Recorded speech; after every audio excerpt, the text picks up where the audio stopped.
cybersecurity for UAV. Common language or common man's language is drone. From industry perspective, we either talk as UAV or UAS. So I'm deliberately not putting the drone out there, but you can assume it also covers whatever you have been hearing about drones so far. Couple of things here. Most often we are focusing on increasing the application of this UAV technology in India for different purpose. We keep hearing that military applications are increasing and a lot of Make in India initiatives are there so that we make some of these products in India itself. So there's a lot of push for developing technology within India. Also, a lot of startups are working in this field. But I don't know, for whatever reason, the progress or whatever the incremental achievements being made in this field by only eminent institutions like IIT or DRDO are getting a lot of highlight in the media, but equally important work being done by startups and entrepreneurs is not getting that way kind of visibility. That's very sad. So with that background, I am talking here about need of cybersecurity and what's happening worldwide in spite of all things being considered, why cyber threat is becoming a major issue and what are we doing about it in India. So I'm not bringing all the standards here because the time given is 60 minutes and it's a very vast subject by itself and probably could have 2 or 3 sessions from different people on that itself. So any questions you have, I'll try to answer in the end.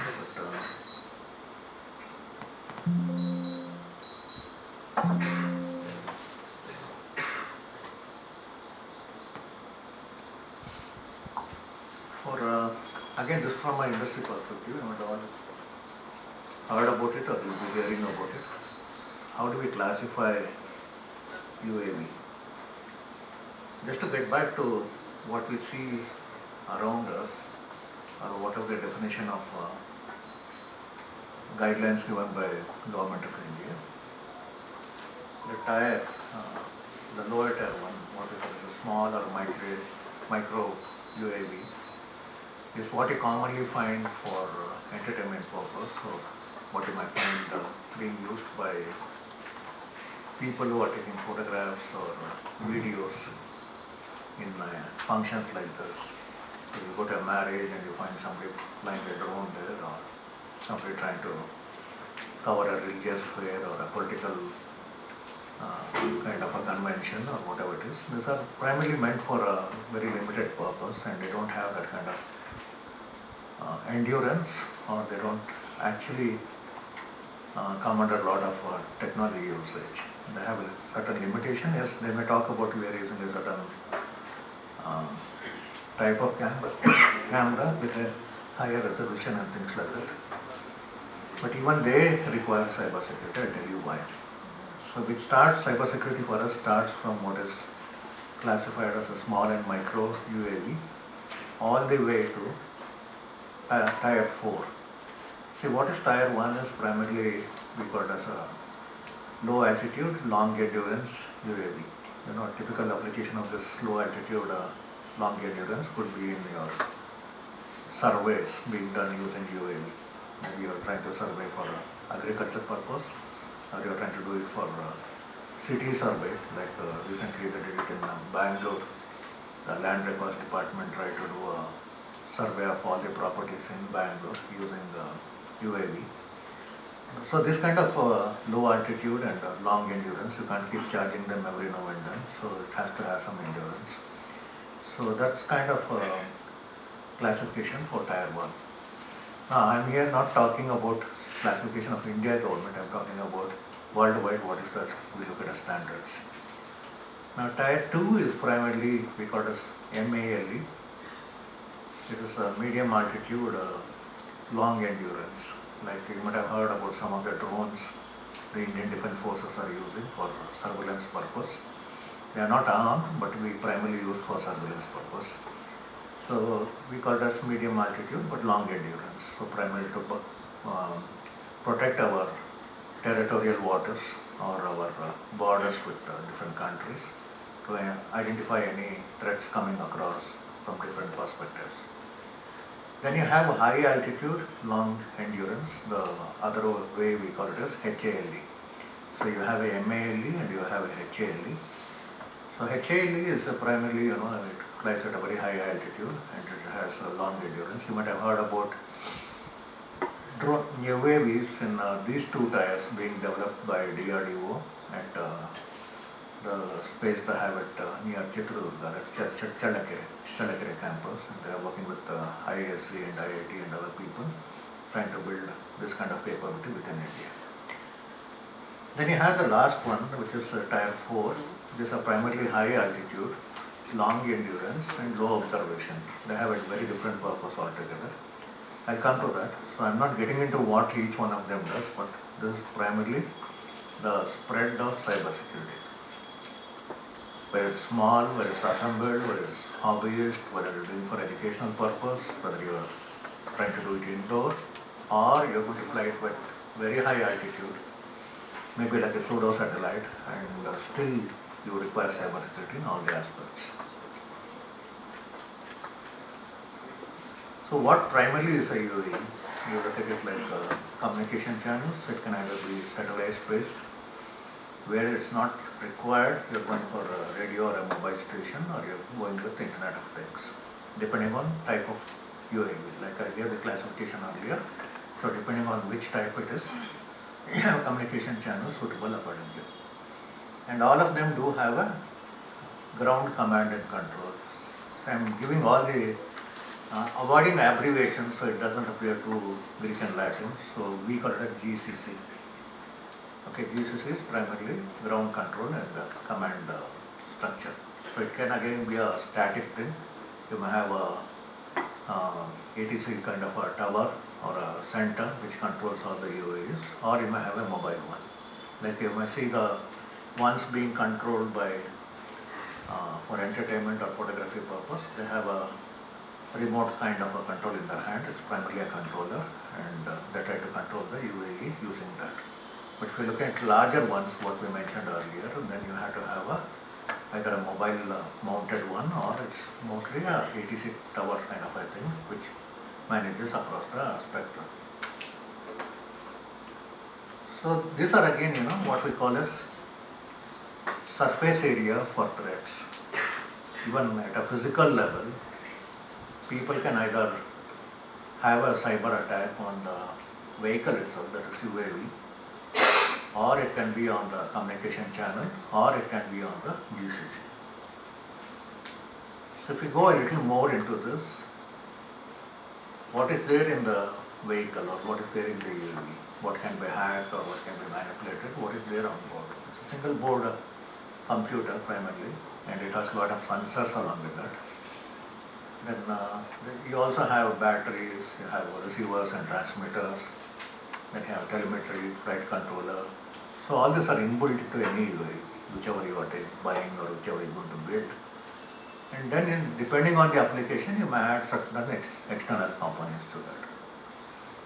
So this is as far as the vehicle itself is concerned. So all of this has to be cyber secure. When I say cyber secure, it is not just putting up antivirus or a firewall or something there. At component level, at firmware level, it has to be cyber secure. We'll see what will happen if they are not secure. We'll go into that. So what the satellite linking is what we call as beyond the line of sight. We talked about high altitude UAV, right? So they're beyond line of sight. We may not be able to see them from naked eye or in a visible horizon. So in that cases, we use control using the data link provided by satellite. So different applications, different things. So again, we have a ground station, GCC I mentioned, so it can either be a client terminal, what is a handheld one, to talk about a very basic one, or you have something called as a ground control station, like it has a proper infrastructure to control n number of UAVs at any given time. So these two are primarily going to form your ecosystem, depending on where you're going to use, how you're going to use. So let us look at what are the common cyber attacks that have happened so far. Common cyber attacks have happened on flight control. So second is on the gyro sensor and camera placement. And third is whenever there's an on-board flight or whenever the UAV is flying, people are trying to take control of it. That's we talk about on-board flight and the communication modules are being taken control, and power supplies are also being affected. I just give an indicative thing, so the list is very exhaustive, but I'm trying to give you overview of where we need to look for cybersecurity. These are common attacks, not that they're not protected, they do have some protection, but people who are attacking it are able to overcome that protection and bring a lot of issues there. So whenever you buy or build anything, whether you want to do it in India or you want to buy from abroad, because certain things may not be still available in India, make sure it is cyber secure. We always go with one notion, it's cheap, affordable, or serves my purpose. Why should I pay? That's a common tendency in any electronic device we buy. We buy a computer, we want to go with the best combination, but at the best available price. I want to buy a phone, I want the best configuration, again whichever offers it cheap. Or I will go with a brand where you're paying a premium amount, but I don't want to spend anything more. I believe it's secure. These mindsets have to change. These are cultivated thought processes there. Like a lot of people ask me whenever I talk about cybersecurity, people ask, it's only Android phones which are unsafe, they can be hacked, whereas iPhones are very secure. I mean, the malware or cyber criminals don't care, simply don't care whether you have Android phone or you have iPhone or you have any other thing. Their purpose is to attack. So there's nothing like a really secure phone anywhere. Same applies with all the systems in UAV. So let's look at hypothetically where the problem comes from. I have taken both the situations. I have taken a high altitude UAV and you take a low altitude UAV, like what we talk about the micro UAV for example. First thing is they can be communicated or controlled using similar UAV. So you may have a similar UAV talking to them or may be able to control. If it controls, what happens, whichever is the controlling UAV, we call it as predator. And whatever is getting controlled, we call it as victim.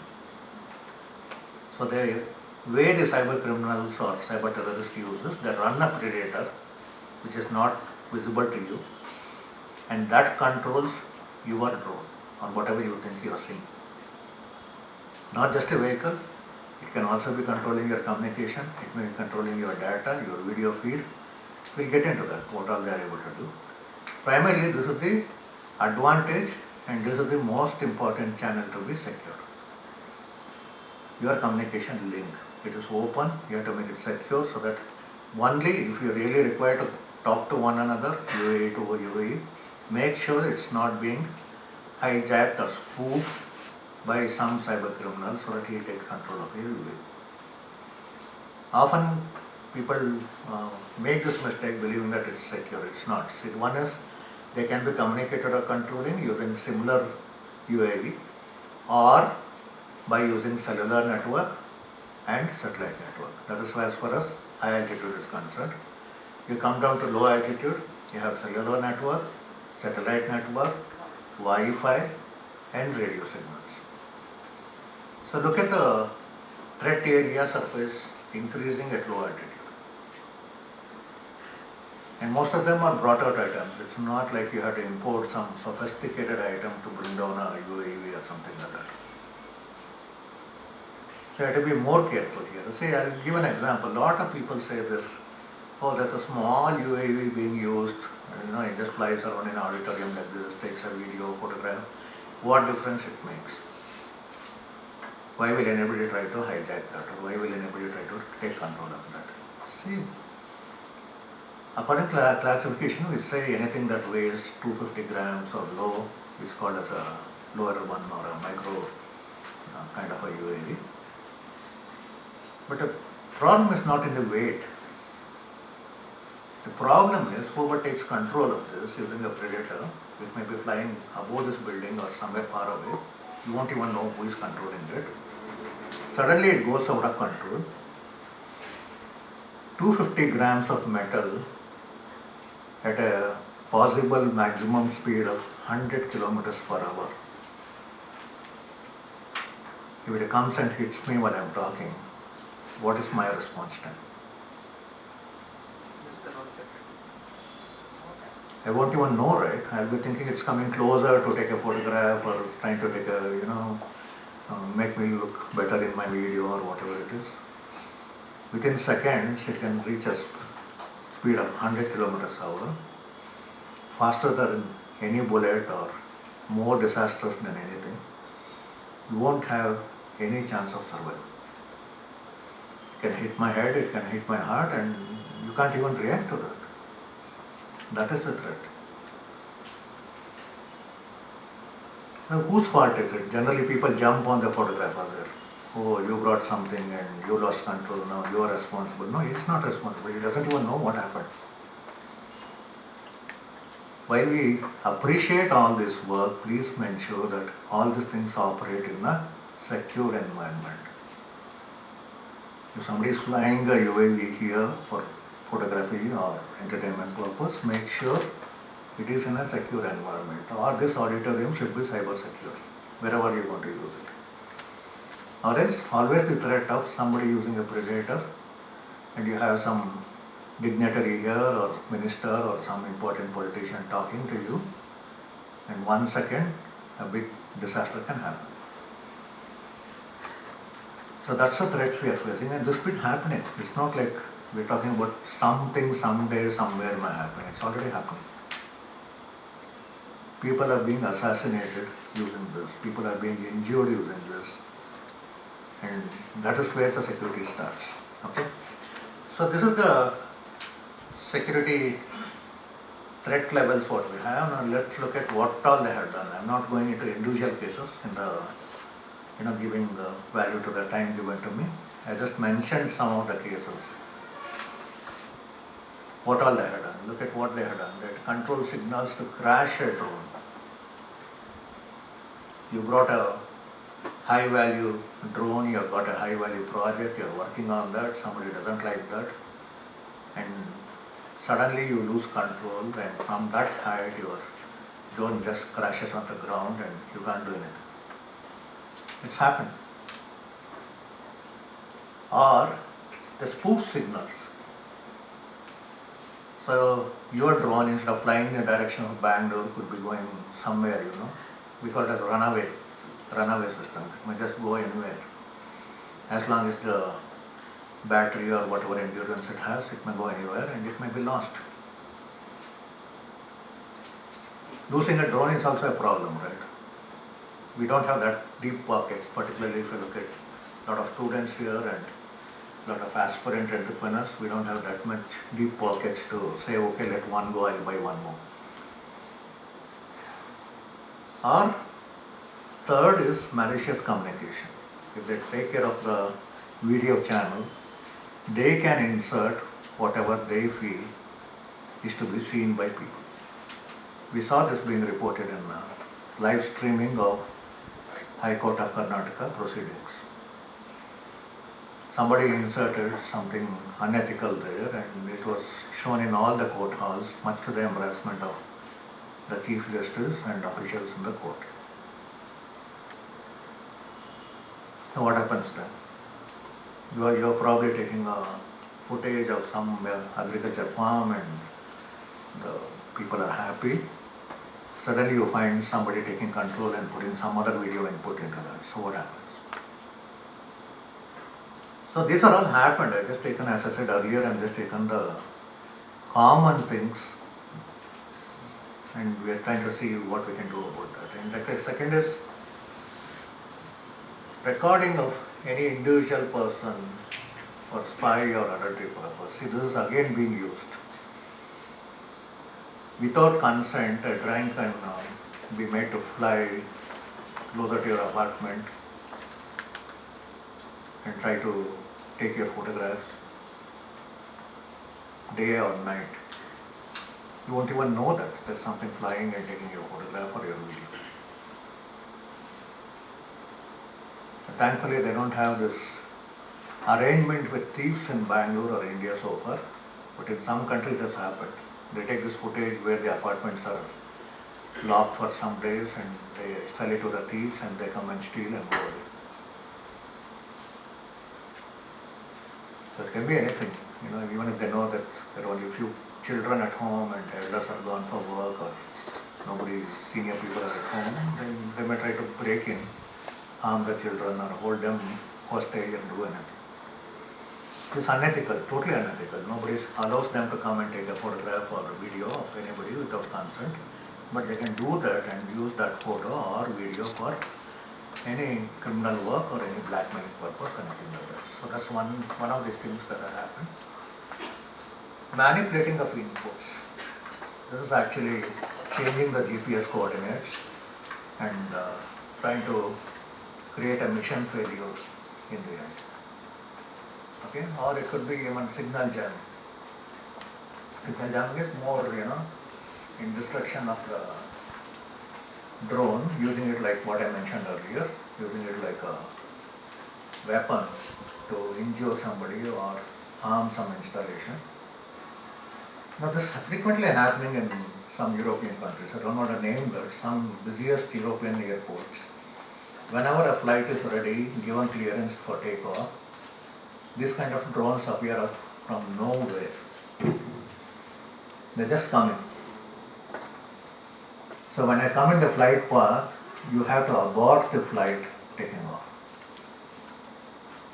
So they do it even when flights try to land. So look at the cost and the issues there. How many passengers are affected when flights are cancelled or rescheduled because somebody ran a rogue drone and disturbed the flights. They can hold the entire airport hostage. In certain airports they have done that. Literally no flight is able to land or take off. So that can happen anywhere. So these are some of the challenges what we are facing worldwide. So I'm not getting into scaring you more. Let's look at what's happening, how they're doing this. What all I explained so far, that's here. How about the spoof signal, what are the jam signals, and all these people in black or people on ground, maybe in the same country, different country. Sometimes they're within the same organizations which operate this UAVs. Most of it is, we have found, is insider work. For whatever reason, they're not happy, they didn't get a hike, they got angry with their boss or whatever. They want to teach a lesson actually, and this kind of lessons are totally criminal. I wouldn't just call it unethical, I call it criminal. You are killing your own organization. So what's happening here? There's some guy you can trace that, I'll come to that, how you can trace these people, but what is the question is like, some guy sitting somewhere, tries to put a malware in the, your UAV software, could be your controlling system, could be your communication channel, could be your on-deck computer, and disturb its functioning. So this is areas you can look at, you may say I'm not going to use a satellite, it's okay. But still, whatever you're going to use as communication, what we discussed earlier, if they are not secure, to that extent, your UAV is not secure. So this is some of the challenges what we have. I'm not using any words there, I just put adversary. So no names, no countries, nothing, but this is real time. So these are some of the things that have happened, what we investigated. just using a remote control, not even a laptop. Sometimes just using a remote control, which is easily available in e-commerce sites for $15-20. They are able to crash a drone. Okay, so we call it as a denial of service attack. That means whatever is the drone supposed to provide a service to you, they are denying that to the end user. They are taking control of the drone and trying to crash it ultimately, or do any of these things what we discussed earlier. They may be stealing information, disturbing the information, changing the content as well, editing it, spoofing it, anything. Look at this. What has happened? An adversary has taken control of the drone. Whatever control you have in your hand is not working. Whatever you are trying to send goes to him or her, and she in turn controls the UAV. And whatever is the input from UAV directly coming to him, so he is taking all your hard work. So what happens in this case is, how do I know, somebody is taking all this? What they get into a mode is video replay. Suppose I am doing a survey of this campus and it keeps on showing back whatever backed up videos. It shows as if it's live feed, it keeps showing that, it gets into a loop, it keeps on showing as if it's live feed. You think it's doing a good job, but actual feed is going to somebody else. So this one wire, this is spoofing. You have a ground control system, you have a UAV flying, and you have some GPS data coming there, telling it where to fly. We all use maps, right? So it could be any of the maps, what you want to use with your UAV. What is happening here? Somebody is creating the fake signals. Fake signals as if it's coming from the ground control system to the UAV, telling it where to go or what to do. Fake signals as if it is coming from the satellite, whatever is the GPS data you are supposed to get, it is jamming the real ones and giving fake signals. Now all this doesn't require any rocket science. Actually, people can do that or are doing it, but with malicious intent. That's the big challenge today.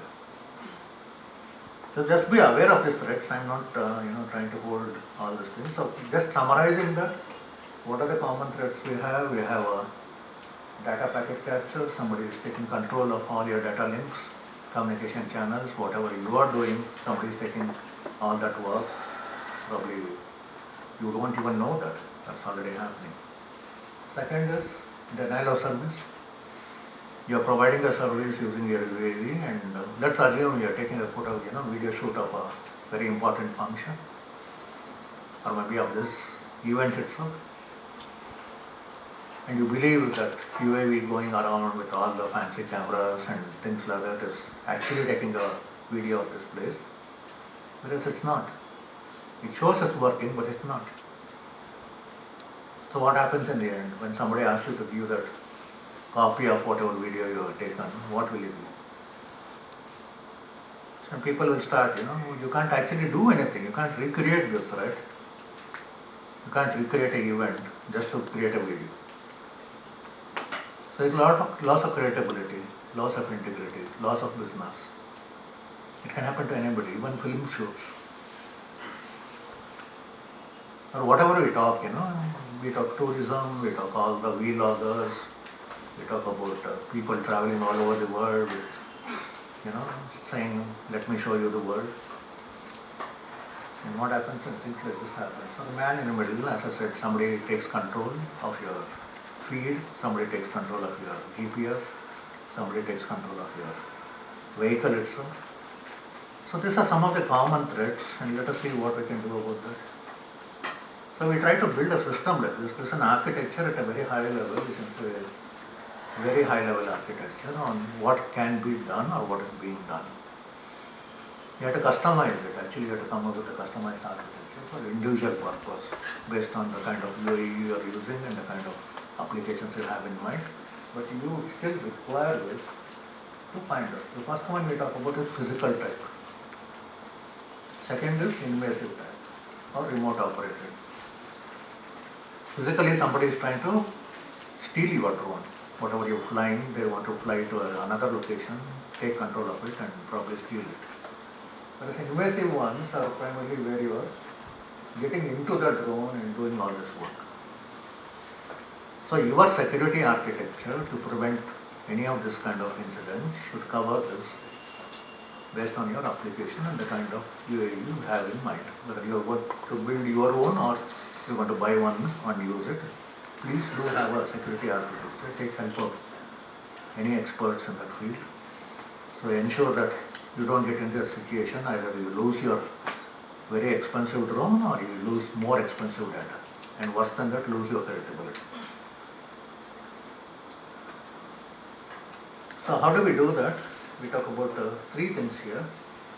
First one, most of them could be already knowing, at least people who have used a UAV. We talk about wireless network encryption. That's a very basic thing people do. Second is you have to have a very robust IDS, intrusion detection system, which detects any external threat immediately in real time. Not just detect and calling it out, because you have that microseconds of response. It should be able to respond as well. How to save your vehicle, how to save your data, how to save anybody else taking control of your system. That's the IDS that's required. Third one, we made it for extensively mobile UAVs. Suppose if traffic police in Bangalore are going to use this for finding out where traffic jams are happening, trying to find out real-time issues and things like that. They are extensively being used in the day or night. So based on that, we target as a moving target defense. Primarily it's a technique where it's not static. It doesn't give one position of the vehicle or one IP address or anything. It keeps on dynamically changing. So anybody to hack into that has to spend quite an effort on that. So either you have to go in any of the three things. All are available. I'm not getting into details and vendors and all that. What I'm trying to say is, we discuss about threats. I'm talking about what are the solutions here. So what happens in this case, if you have a secure environment, you're covering all of that. Your sensors, your control layer, your flight management, your planning, your missions. Even if you have multiple UAV, let us assume someday in near future we'll have a lot of drones flying over Bangalore. So we talk about what is called as a UAV traffic management system. You can't randomly fly wherever you want, everybody has to follow a path, everybody has to have a frequency, everybody has to have a purpose. So no more rogue drones coming in out of the blue and creating a panic and all that. So that's where all these things fit in. So what do? It protects all these things, your battery, your flight control, your GPS, your power management, motor, any props, propellers you're going to use. I'm not getting into details, but just give me an overview what is already there and what's already being used in India. It's for you to either use what is there in India or customize or do anything, but please use a framework. That's very important. You may say, I may not require all of this today, but you may be able to scale up somewhere tomorrow. At that point, don't scramble, it's very difficult to integrate. Again, one more, and more expensive to maintain. When you have multiple systems to maintain, you start wondering, why did I get into this space at all? So don't get too carried away by vendors and start buying things in bulk. Try to have a holistic view, what is that you require next 5 years, next 2 years, depending on your application, and come up with a solution. So I mentioned about two things here, just for your information. That's what is called as GCS and ADS-B. So what is GCS?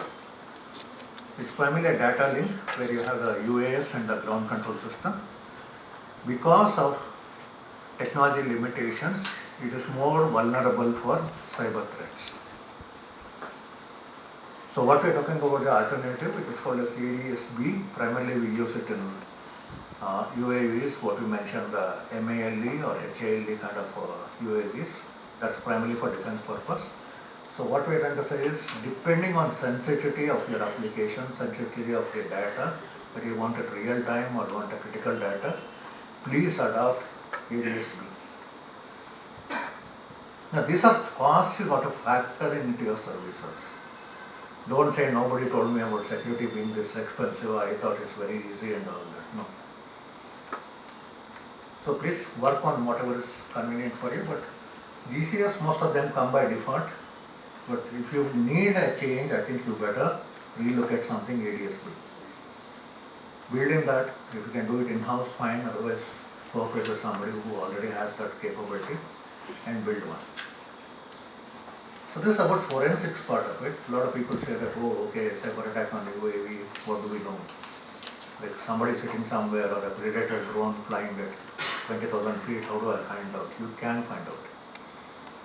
Every UAV, small, micro, whatever it is, can be tracked because everyone leaves a digital footprint.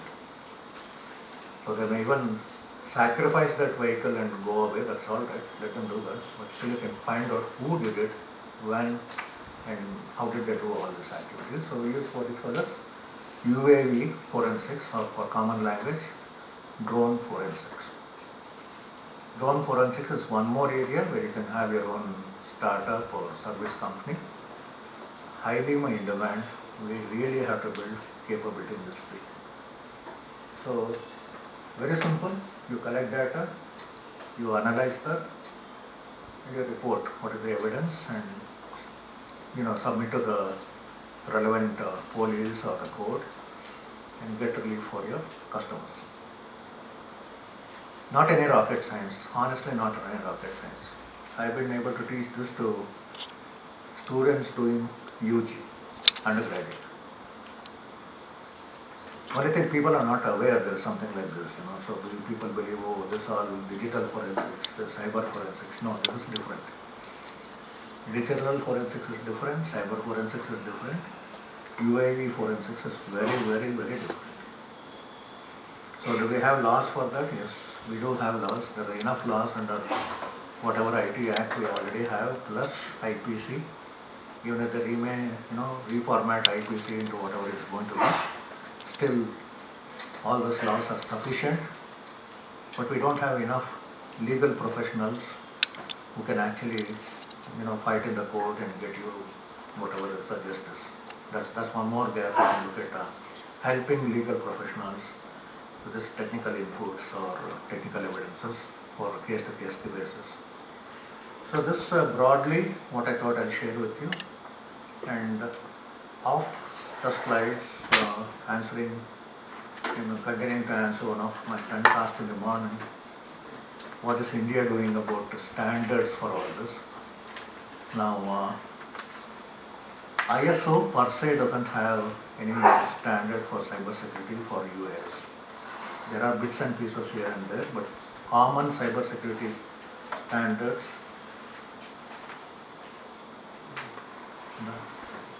Copy my file, not but. You want to copy this line? You can do it. Okay. Now I'm looking at the clock and talking, so very resourceful person, I don't want him to make wait. So the question is, what's India doing?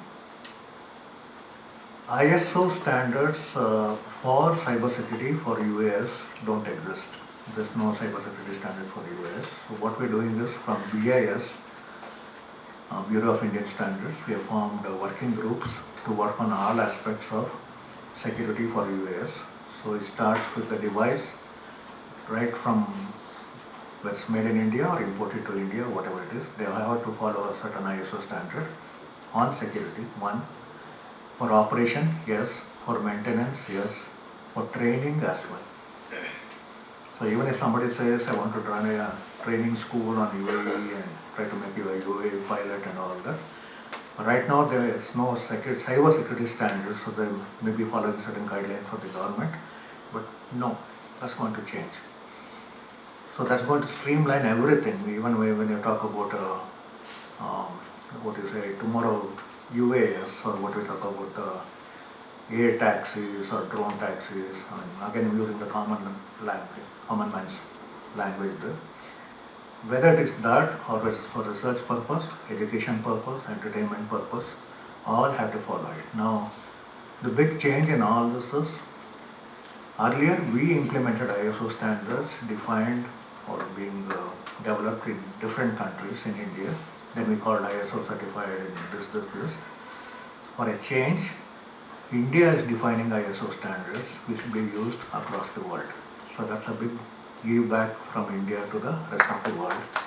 And I think we should always be proud of it. Already drafts of the standards are available on BIS website. You can go there, you can have a look at it, and any comments or any changes you can suggest, you can do that. Already a lot of expert committee meetings have happened. Most of them are at stage of finalization. These standards have also been presented at ISO meetings in Korea very recently, and received a very good response from other countries, including Japan and US and China and everybody. So it's a question of time where we formally freeze them and say that, okay, now anybody who wants to do anything in India is fine, welcome, provided you follow the standards. So what is that I and you can do till then? The question is like, please be conscious of anything you buy for a UAV. Most of the people buy a UAV, then they think, oh, I want a spare, why should I go to the vendor, it's too expensive, not available here, let me go for a compatible one. Somebody said it's available in India, like we do with mobile batteries. You don't get a original, we swap it with what was supposed to be compatible. Please don't do with UAV. Most of them come with inbuilt malware. So they may not crash your UAV, but they can actually destroy your operating system, your cameras, everything.